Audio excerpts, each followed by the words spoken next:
jednu. Lenku Čajkovú. Lenku Čajkovú. Počkaj, som povedal glúposť. Je to jedno. No, deti moje. Začal by som tým, že dostal si niekedy dupľu na školskom obede? To je preto, že sa nezdravíš kuchárkam. Máš vodičak? Nemám. Dobre, keď budeš mať, v žiadnom prípade neparkuj na školskom dvore. V žiadnom prípade. Dvere do kabinetu telesnej výchovy. Nikdy ich nezatvárajte. Nikdy. Škodíte tým samým sebe aj ostatným.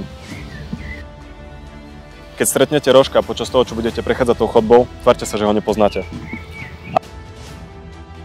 Veľká prestávka, 20 minút bohato stačí na to otočiť klas.